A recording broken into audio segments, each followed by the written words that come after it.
All right, welcome back to another episode of Waking the People. This is an episode where it's just, Chad's going to be going solo with a guest. Joshua's not, unfortunately, not going to be able to make this particular episode. So, with that, again, it's your host, Sir Chad E. Broshears, and I'm with actually a lifelong friend of mine, Craig. Craig, if you want to go ahead and introduce yourself, give us a little bit of insight about kind of like what we're going to talk about today, and then we'll just get right into the subjects. So, uh, oh, I'm sorry, Craig. We can't hear you. We have a little bit. We had some clarity in a second ago. Let's see. Yeah, unfortunately, still can't hear you. We'll give them a second and kind of let them figure this out. But today, I do want to talk a bit about what's going on with so in Afghanistan, and we're obviously trying to pull our troops back with this completely botched removal. So I think we can. I got a little bit of feedback there, Craig. How about now? Yeah, I can hear you now. All right, Okay. All right, there you are. Good. All right. So all right. yeah, with the botched removal, what's going on in Afghanistan, and it's a lot of it is people don't really know what people are going through in battle situations in wartime. So we get to these positions of these cliche responses where like if we lose a soldier, there's people like, oh, and like the obvious the feeling grief for the loss of the soldier, but not the reality of it. And then for everybody else who's there and witnesses it, like these people are out there actually doing a job. They're doing something that the United States puts its stamp on, and the total repercussions of that can be something significant. So I wanted to talk a little bit more about the depth of that. And now that I think we got the technical issues kind of worked out here with Craig, we'll just go ahead and let Craig introduce himself and we can get right into our subject. So uh, when you're ready, my man. All right. My name's Craig Brady. I've known Chad for, my God, 20 plus years now. Yeah. Um, I'm former military. I got out of the military as an E5 sergeant. I was former medic. I became a nurse in 2010. This year is my 20th year as a medical professional. Um, I loved the service. I loved everything about the military. I think that my job as a medic was one of the key things to bring people together in a unit many units that I've served in.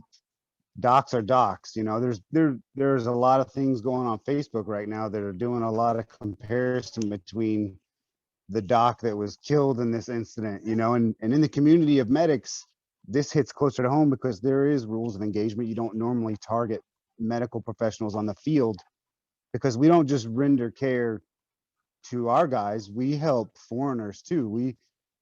I have I have definitely rendered care to combatants, probably just as equal to my guys. Mm. Yeah, that's people aren't necessarily really aware of the rules of engagement. All we seem to ever hear about is whenever the rules of engagement are breached by our side. Like all the negative press that came down during our Yeah. time in Iraq. And not really haven't heard a whole lot about a negative rules of engagement on our side as far as Afghanistan goes, prior to the removal. But as far as Iraq goes during Operation Desert Storm, and then obviously when we went back in for weapons of mass, destruction, according to Bush. So, yeah. So there's a big reality that takes place. There's a human being that's actually in those places, and that's what I wanted to try to grasp a little bit more of, because everybody's going to be a talking head and saying that they have these expertise right now with media, with social media as well, because everybody wants to have an opinion, even if they haven't done any research. And Craig's actually spent time in his life where he had to live in that world, and what it's like. I mean, if you think of every second of every day that you're enlisted, you're a part of the system that's there to do something specific. We get our time off, we work our 40 plus hours, or even if they work that much, and then you got your weekend or your time off that you look forward to, and you can dismiss what you've done. The military, especially whenever you're deployed, You don't have any of that. You may have your off time, but you're not off. Now you're still there, and you can be Yeah. pulled back into it any second. Um, so I think it's beneficial to kind of understand some of those things too, because who knows what it's like to actually sit there and hold down on an artery that if you let up on, that person will die. And you're just trying to prolong their life long enough that you can potentially save it if you get the right options and the right things available. Uh, and or even just offer comfort. There's a lot of that that just people don't understand. We get these, the cliche, man. It's like, we shed tears over seeing, boots and a flag at a table with beers on it, which absolutely, and I'm emotional looking at it myself, but I'm also looking at it like those were people that, they were there for something and we lost them, but people don't know the real deep impact of it. So, and what it's like, I mean, there's also, I'm sure you had joys being there too, not just sorrows and hardships, but, there's the bonding, the brethren that comes out of that, you're lifelong brothers, no matter what stage of life you're in. Uh, That's definitely true. I mean, just in light of recent events, is what's going on. I reached out to buddies I may have not spoken to a year or so, and we the brethren is still there. I mean, I won't lie, and there'll probably be vets that don't admit this, but there are some of us that are so close. We tell each other we love each other. I mean, but really, in that sense, in that community, in that environment, you have to be brothers and sisters, because you have to trust that person on your right and your left. And a lot of the civilian community doesn't understand that. Even when we transition back into the civilian world, we don't really fully adjust. I mean, I've been out since 2015 off of active duty, and I still am like socially awkward at times, it seems, and I don't know if that's part of my conditions, but it's still like we're just the awkward puzzle piece in this equation. But the feelings that are invoked with these attacks and everything, especially for us veterans, when we get wind that this attack almost could have been prevented, we were notified 10 hours prior to it. So a lot of this loss of life was unnecessary. And the overall targets, to see they were just too young. It's just, I think we've become so desensitized to it. Maybe not desensitized, but we've just gotten so used to people going to war, and that's the outcome. But yeah. people don't understand that, they can say whatever they want until that person's walking up to your front door with a flag in their hand. Yeah. No, I think that's the reality of it is people don't get that. We've had wars that have given us the freedoms that we have right now, where that was the consequence, and it was more common that you got a flag on your doorstep or the neighbor got one, and you're just waiting for the next flag to come in. You know, we've had that, and we take that for granted. Now, there's a lot of people in our country that take it for granted, not realizing what they're doing, like kneeling on the flag, things like that, and disgracing soldiers. They don't understand. They really don't Yeah, get the depth of it. But because they've spent so much time in some other dogma's rhetoric, commonly it's communism. That's the aggressive, belief system that typically goes after capitalism. Socialism, to me and what I've experienced from the ideology, isn't as aggressive as communism. Communism seems to militarize citizens against their own country, or tries to, invoke this hostility, like Antifa, those kind of people that are just little, keyboard warriors that become communists that think that they're fighting the good fight. They don't I realize mean, what. to me, communism was really just domestic terrorism. It's the Yeah, outright control and fear of your people. yeah, I agree with that too. And that's something also. It's like, so we have become desensitized, most people, because if you're tuning into the news is spending it with their agenda so that they can turn it against a specific political party or a group of people. And that's what it's become. And it's better to just call it state media, because it is a propaganda wing of the left or the Democratic Party. And again, I'm sure that you know this by now as well, Craig, that I'm a non-party affiliate. I'm not a Republican. It's not me sitting there picking on it because it's the other team. I'm in the middle going, this other side is absolute batshit crazy, and their policies are destructive. But and it's fascinating when you look at the actual outcome to each one of the party policies, you can see them as clear as day. California gives us a beautiful window into the reality of those policies. You've got people right now, theft is rampant. There are stores that close at 7 o'clock at night because they can't get enough proper security in a way that their security can't even stop people from stealing anything that's less than, I believe it's $960, but it might be under $980. There's no criminal penalty for people that steal up to that much because of Democrat policies. That's San Francisco is actually famous for that, amongst other things like people shitting in the streets and having an app that tells people where human shit is. No joke. If you don't know about that, anybody who's watching, look it up. That's actually an app they have. It's San Francisco or San Diego, but it's in South California. San Fran. Yeah, yeah. So, but don't take my word for it. Look this stuff up, people. This is like the reality of it. But again, we do get desensitized because we don't really realize the depth of it. So we have people like in Craig, they're targeting people that are what we would never target. This is the thing about terrorists. Terrorists want to strike fear, and the best way to strike fear is for everyone to know that they're not safe. Whenever the military is involved, the military has rules of engagement that they abide by, and people that break those rules of engagement, specifically with the United States military, no matter what branch it is, if you break the rules of engagement, you can face criminal charges through the military where you lose your rights and you're not getting out when you're supposed to get out based off of your sign on. Oh, I got one more year. That's okay. I can, I may be sitting in the brig for a year. No, you're not. You can be there for life depending on the outcome of the trial. So there's Yeah. a lot that goes into it where people don't realize it. So we get our servicemen and women that abide by these rules, and then we get these terrorists that's what they do. That's why they're called terrorists. They want to invoke as much fear as possible to everyone that could potentially be their enemy, because they want whoever it is that could be their enemy to sit down, shut up, and let them do what they want to do. So if you create enough fear, you're less likely to have as many combatants against you, unless you can get the ones that are noble enough to stand up against it.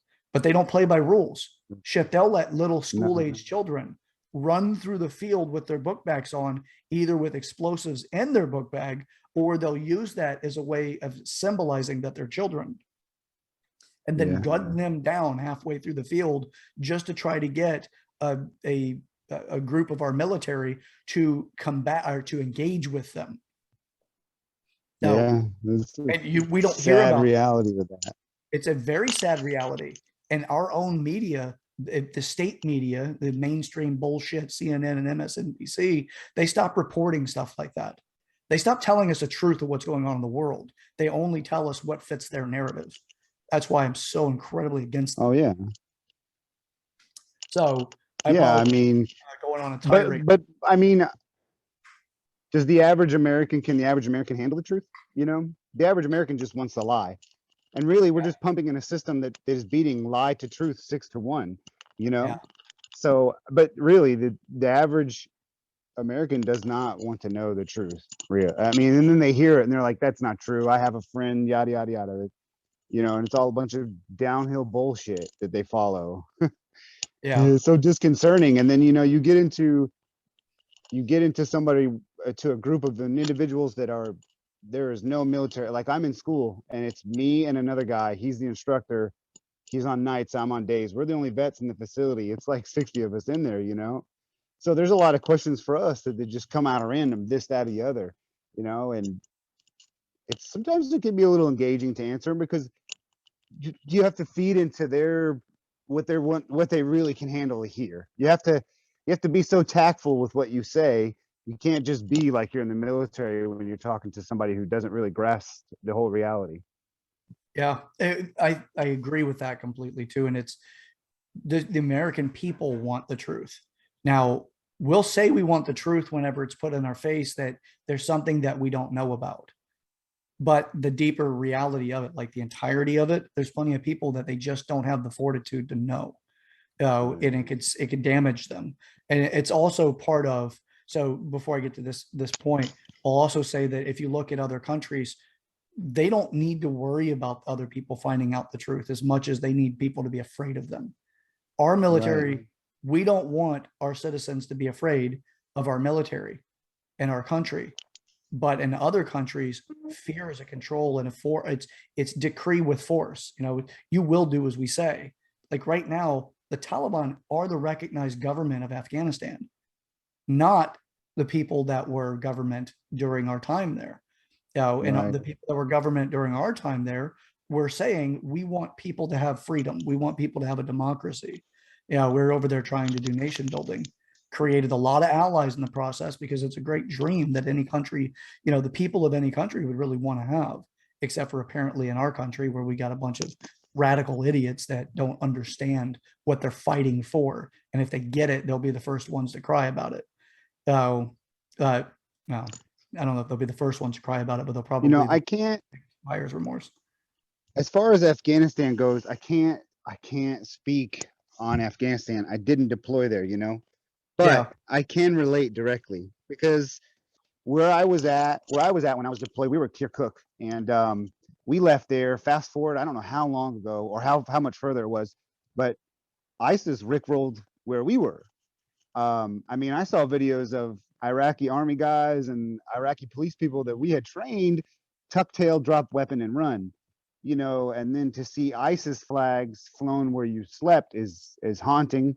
It's a little eerie, because how close well, I mean, we know how close we were to the enemy, right? But the you guys don't. I mean, the first assignment I had in Iraq, we covered down. I was with the outlying platoon.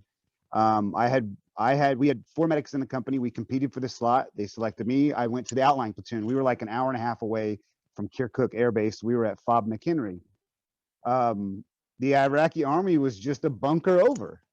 I mean, every payday for the Iraqi forces, that when America would shell to them, we would get struck. I mean, we took strikes 3 to 5 days a week, 3 to 5 strikes a day, and we could tell on payday when we were going to get hit. We normally would just hunker down for the day and make sure we were closer to the bunkers, or just ready for it. I mean, day one, boots on ground, I could still see the 2 rockets that went right over our heads. You know, People don't realize that like you chemically change from that. And like, and I can feel what these Afghanistan vets are feeling. And I had to reach out. I found out who served in my family served in Nam because Saigon fell. This is kind of the same thing. And yeah. my uncle told me the same thing I was feeling, so I had to validate my feelings. It just doesn't feel like I didn't do anything all for naught. We did a lot of training and everything, and we worked hands-on with these guys. We worked with their soft teams. We worked with their SWAT teams for their local police enforcement.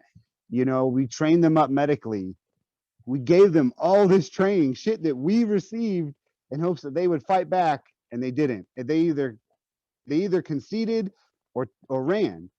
So it's so frustrating to see all that time and all the blood and sweat and the fucking tears and stress that we have had to put in. And these terrorist cells are somehow funded enough to fucking rickroll these countries and just stomp them. I don't understand. I just don't understand how many millions of dollars in equipment did we just give to them, And we did the same thing in Billions. Kirkuk. Yeah, It's horrible. And it's like why is it's like, for us, why is our administration funding the enemy? yeah. Well, hell, we've been funding the people in Palestine for some time as well.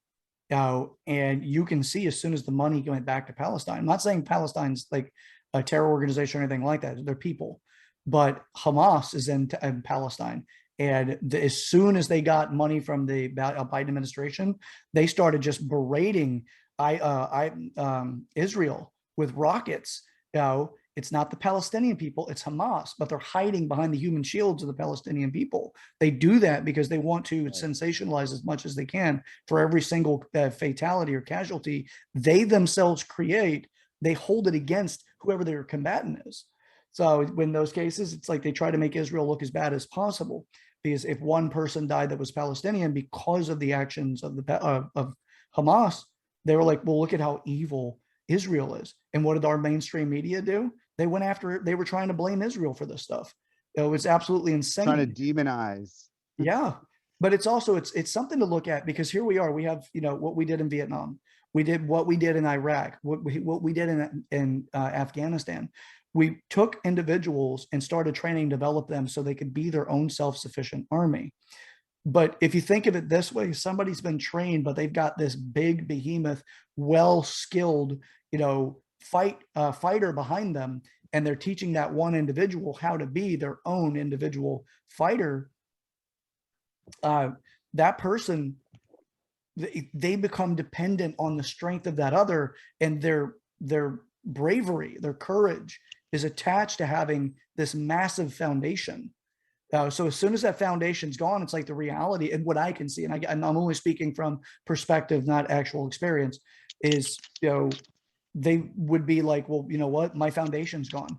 I'm in danger. I don't know what to do here. I don't know what to do now. It's better that I give up so that maybe they'll be easier on me.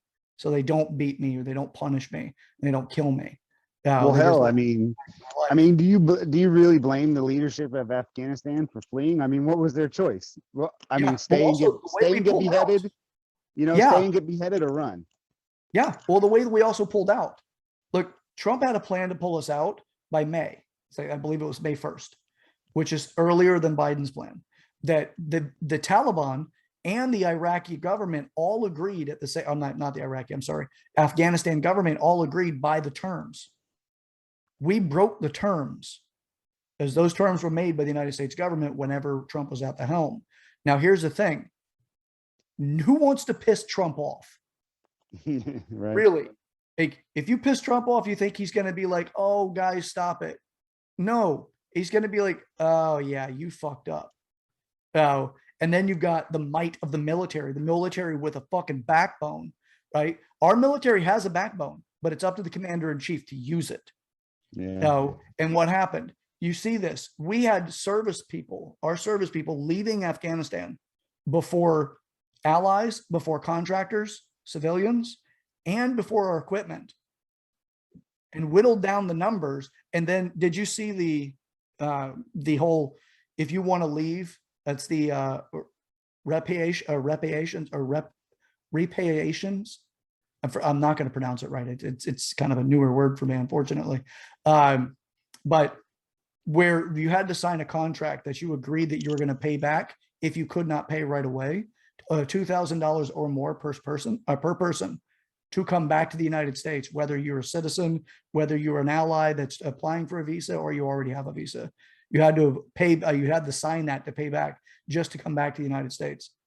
That Yeah, was I didn't from hear the about that. administration. Yeah, I put it on my Facebook, and I have a link in a previous video that takes you right to the document that shows that they actually did that. So if you were over there doing whatever you were doing, you had to agree to pay the United States government, which I suppose that government money was supposed to go to the airlines or whatever. But, here we are, we're throwing money out left and right for all kinds of stuff that, we really shouldn't be putting money into whenever we're in this type of crisis that we're in. But we'll spend as if we have an unlimited budget, and then we're going to charge our own people to come back. It's absolute horseshit. So, I but mean, the defense budget is obviously huge, right? But to see us just dump equipment, that just doesn't make sense to me. I mean, I was only an E5, so I wasn't like high man on the totem pole, but still. yeah, well, you either take your equipment out or you destroy it, but you don't leave it for the enemy. Absolutely. Right. So here's what we did. We didn't only leave billions of dollars in equipment that was supposed to be left for the Afghan army, to make sure they were well equipped so they could fight the enemy. We didn't only leave that. We also left at the embassy. We left billions of dollars of wartime money. I'm sure they keep money, billions of dollars on average at the embassies, so that if they need to pay whomever in order for intel or to equip them or whatever it is, they have money available on hand for it. They left all of that money there.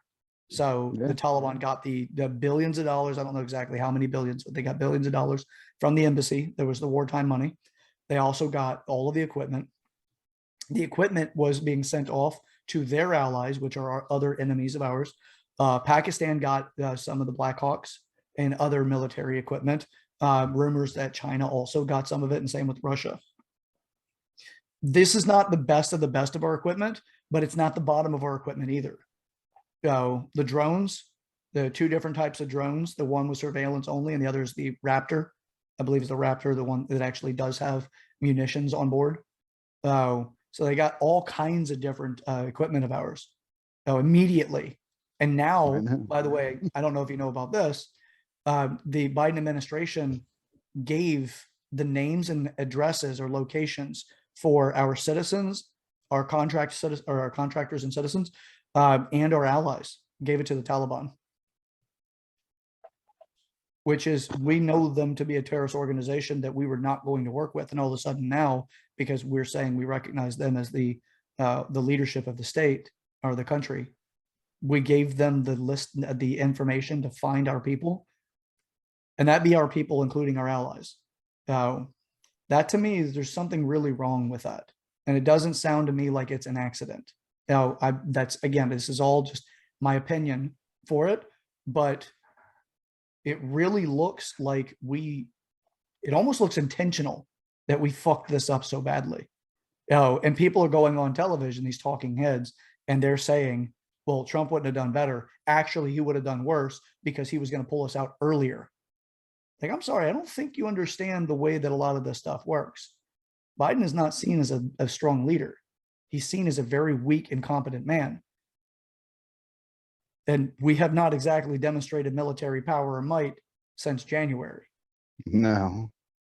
So we have all of this shit going on. I can't imagine how people feel that are currently there. And for the people that lost loved ones, I can't give enough heartfelt, because I don't think I feel the impact as much as somebody who has served, or the families that lost somebody. And I'm not going to feign that I do and that I can. I care deeply for the people that we've lost, because those people, they were doing something to better their life and also to try to better the world.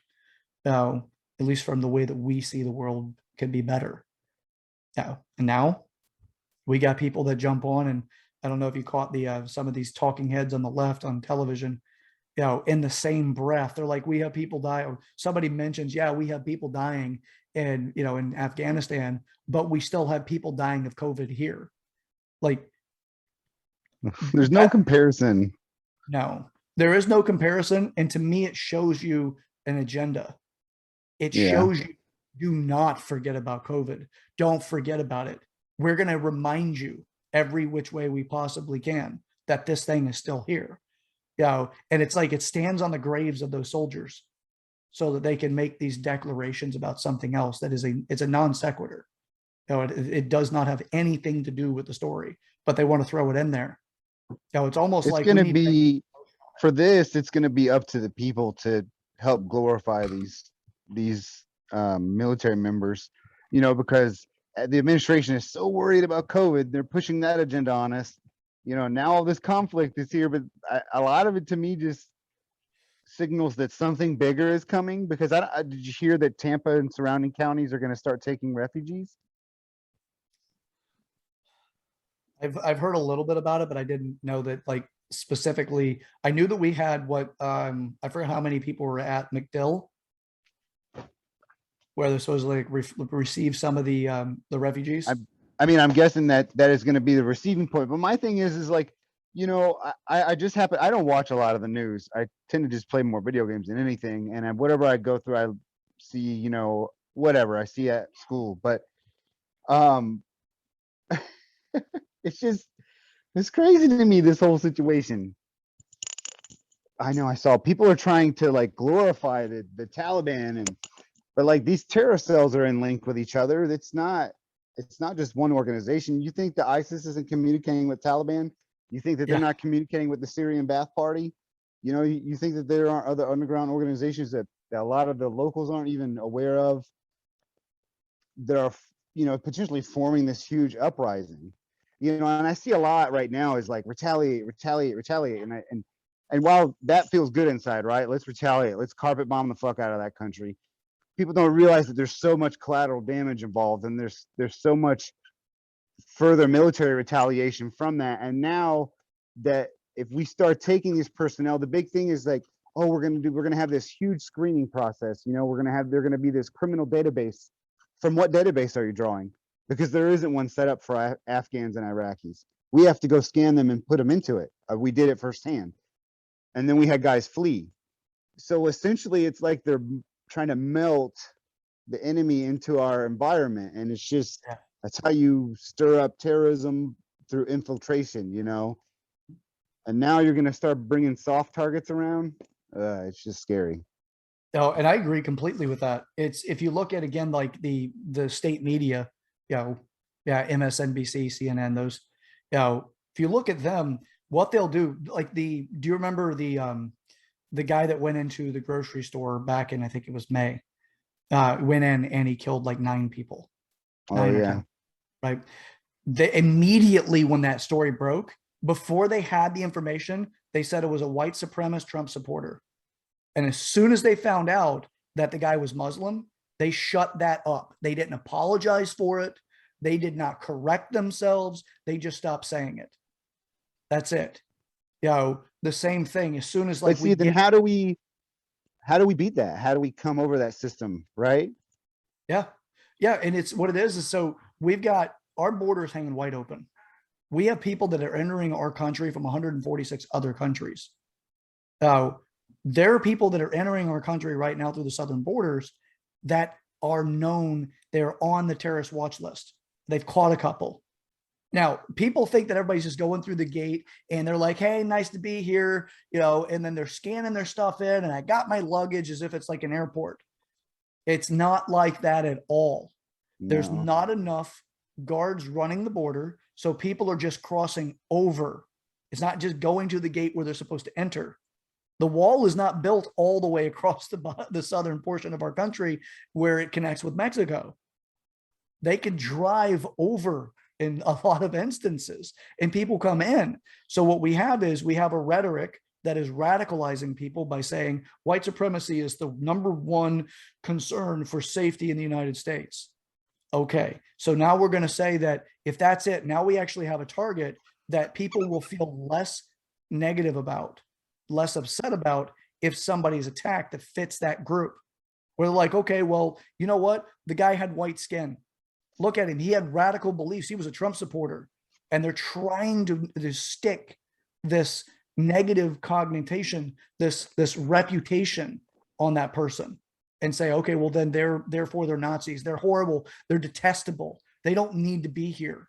Because that's the way they're building the rhetoric around those individuals.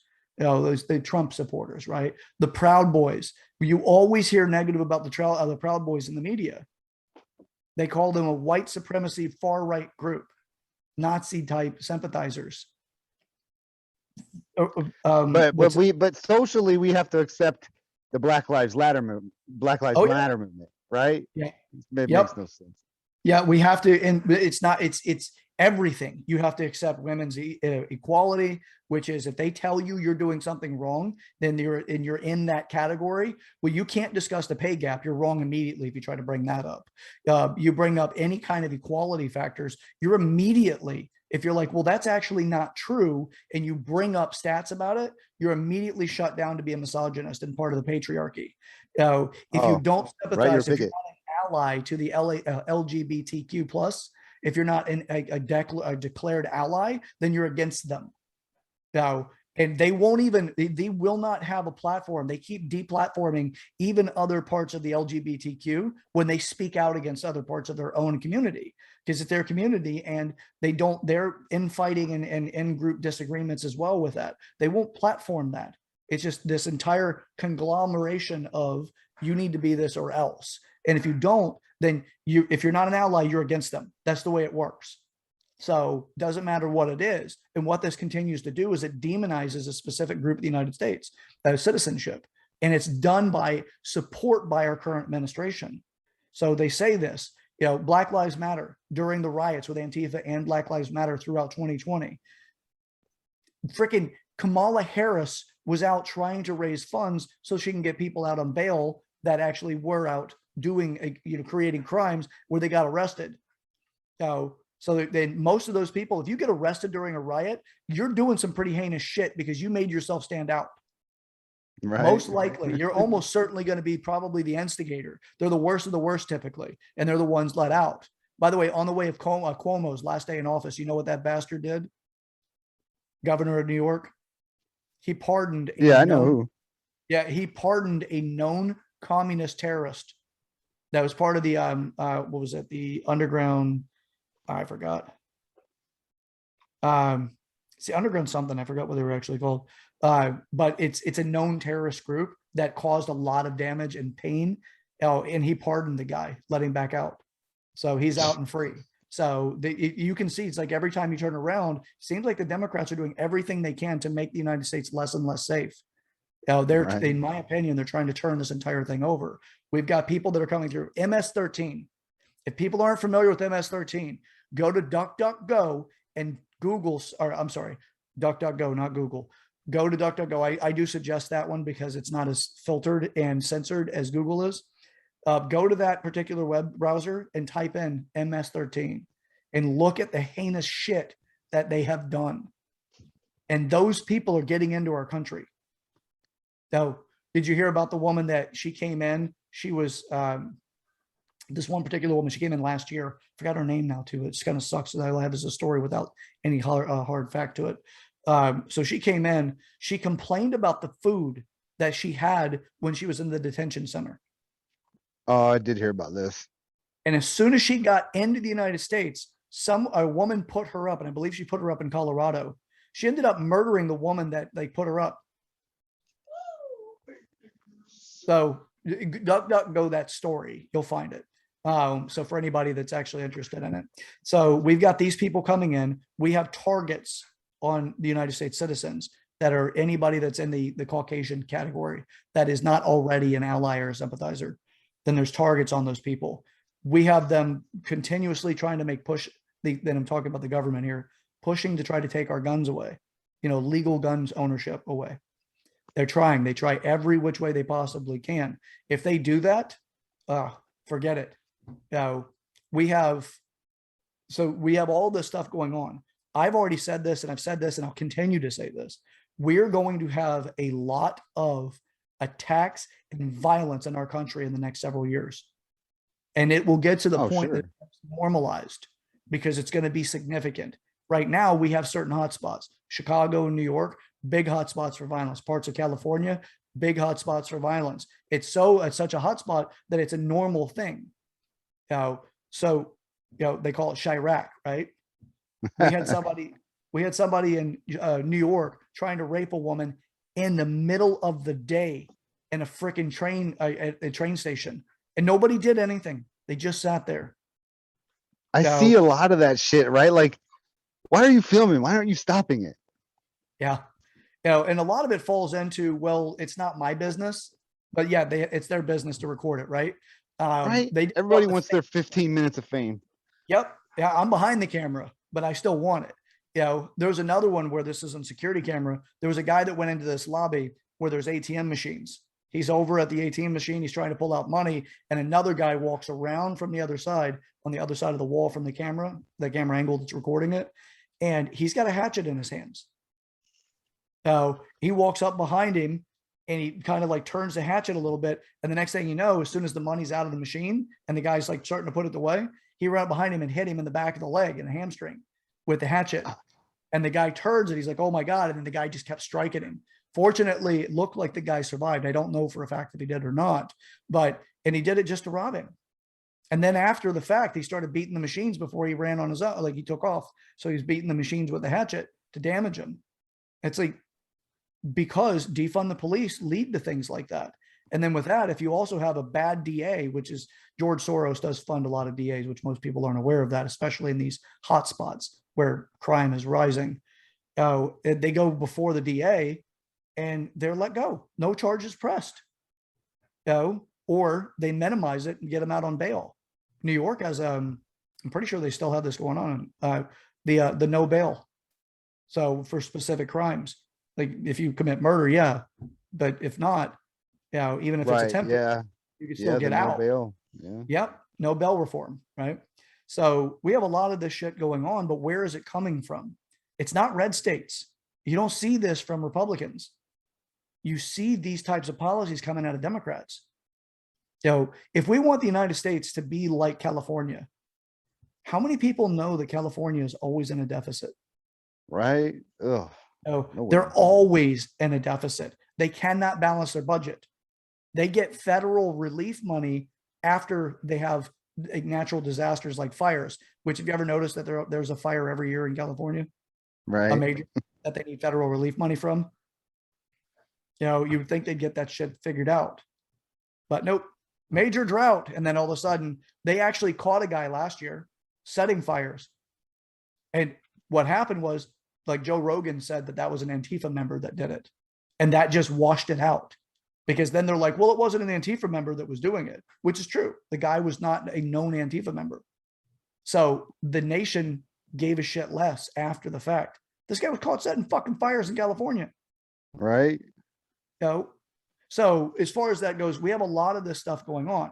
I know we started talking more about what's going on with the military and all of that, but when you get back to the United States, you realize, like, what are we going to do, like with Tampa Bay area? We're going to have a bunch of these refugees that come in. Some of these refugees are going to be completely safe. They're going to love the United States. They're going to be so grateful to be here. They're going to want the American dream in their own life. And they will give up what they learned when they were in Afghanistan in order to assimilate with us. And then there's going to be other ones that have a grudge, or they are part of a terrorist organization. But we don't have a vetting process. Like you said, a lot of those people, you had to put them in. They weren't like in the system. You guys, like our military personnel, had to enter them into the system, and a lot of them took off. So there's a lot of people that agree with the terrorist mindsets. You have to understand these people live, like, not you. You need to understand this, but the people that watch the video, you have to understand these people live in a different reality. When you live in the Middle East, there's a lot of those, and correct me if I'm wrong on any of this, Craig. There are a lot of those people that their way of life is hard. It's not easy. What we consider to be a crime here is not considered to be a crime there. Yeah. Oh, and there's certain things that if you can justify it, you're good. Here, Well, they do. There are a lot of villages in the Middle East. They believe in tribal law. Right? One time we reported to one of our police stations, and there was a local wedding, and they were doing their celebratory fire. One of the kids raised his weapon, and while raising it, pulled the trigger, shot, and killed a local national, one of his villagers. So they went with tribal law. They jailed him for however long, right? We saw him in there. He was a kid.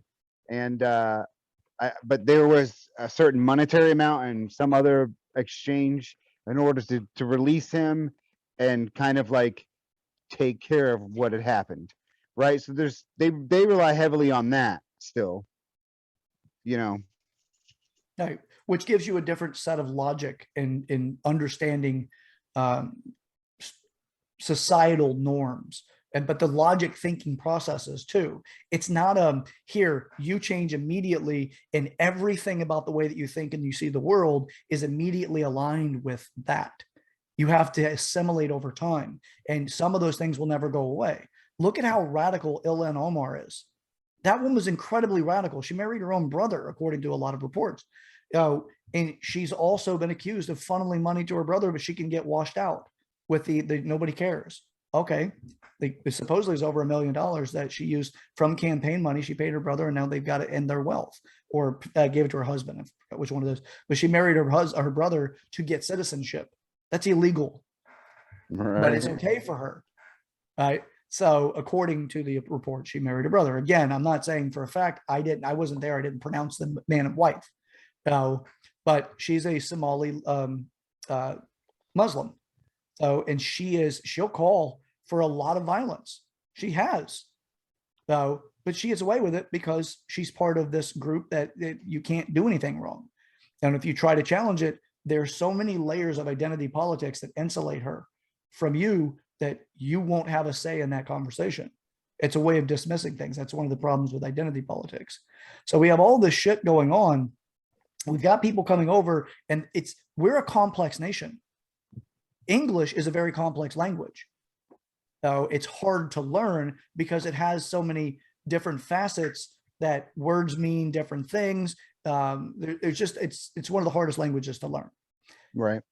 It's not just English that's hard to learn. You have to understand how the society works. And when you're coming from a different society, it can be a bit of a culture shock, or you just don't care. I don't care. I'm going to do whatever I want. So these are the things we have to watch out for. Am I saying these people are going to do that? No.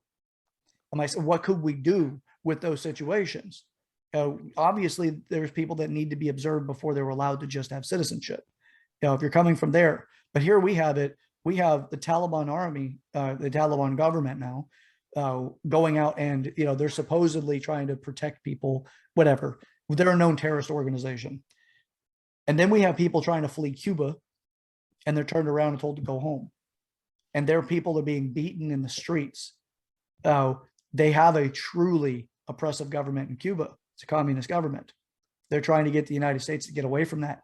And the federal government decides that they're going to turn them around and send them home. You can't get refuge here. But then the southern borders, Texas is open, Arizona, New Mexico, California. We get people crossing the borders there.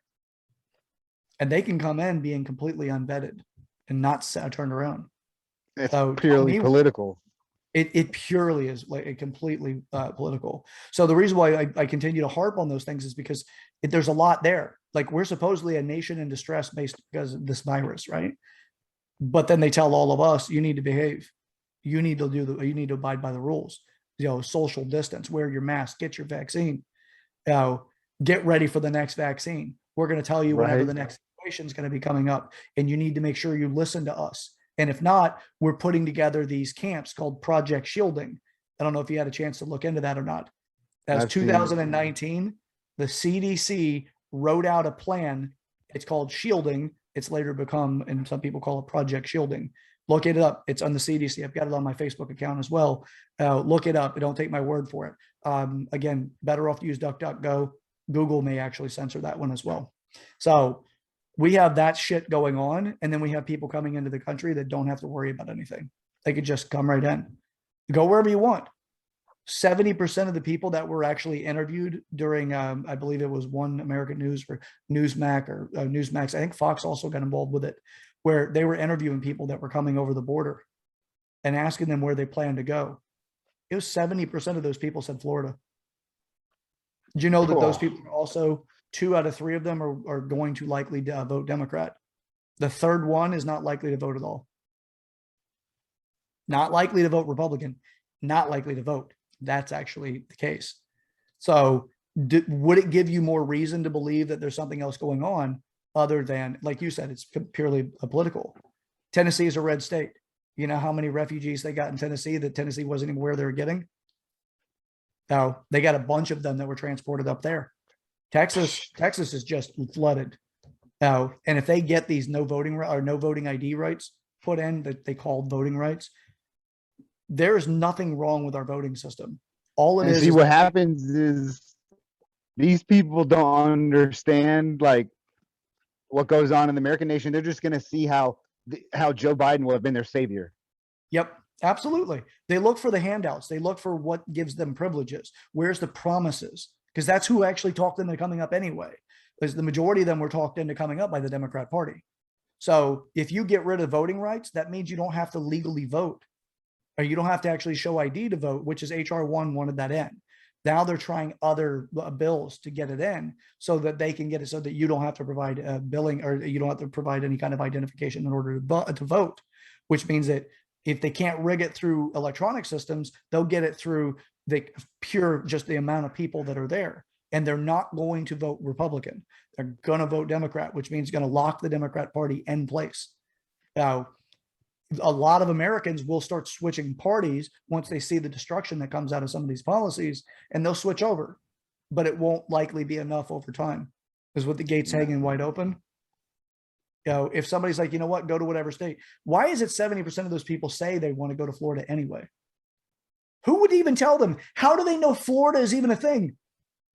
Of all states to go to, right? They've obviously have been directed to go to Florida, in my opinion. They've been told you need to go to Florida. Why? Because DeSantis and Abbott made the CDC and Fauci look really bad last year by keeping us open, by getting it so that we did not lock down like other states did. And because when we opened up fully, it proved the narrative was wrong because it was so obvious that it was in their face. Now they're like, oh, look, it's a death march in Florida. Is it? They're like, oh, the ICU is overrun in every hospital. Bullshit. There are beds available. Now there's some that do have people in them and some that don't. Yeah. So it's a propaganda war, and Republicans are not good at it. So Yeah, we it got a lot sucks, of man. shit going on. Republicans play by the rule more often than not. Conservatives do, and that's the voting population. So as far as that goes, there's a lot going on. I know that we really wanted to talk more about what it's like being a serviceman and all of that, but I just got impassioned and wanted to throw some stuff out there. Yeah, anytime you want to talk something like that, bro. Anytime. Hell yeah. And we'll do more. We'll bring you back on and actually discuss a few more things and kind of, and bring more people on too. So it's kind of like how to really just to discuss the life of, a lot of different perspectives. Of a veteran from the military will see life differently than a non-veteran. I'll say this though, before we disconnect, I'll say this, and on your page, for those of us that are out there that are watching on your page and you got feelings that put you somewhere because of this, you're not wrong and you're not alone. So, reach out to a former buddy, find out how they're doing, talk to somebody from NAM, you get their story on how they felt, not their story on what they did.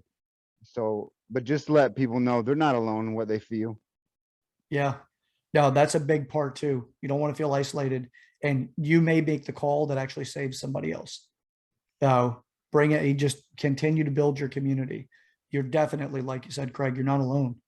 And even if it's, it's not the same to reach out to somebody who didn't serve, but still communicate. Sure. This stuff is definitely something that can get a lot of people. And I would say the veterans feel this probably more than the average person in the United States. What's going on over there? Sure, there is. I mean, the 1%ers, man. Yeah. Well, Craig, I appreciate you coming on. And I will invite you again. Absolutely. Sure. So you always, have a great conversation, and we'll get it set up so it's a little bit more prepared next time as well. So you get a little bit easier to, for you too, is also just so you kind of, have yourself in a good spot for it.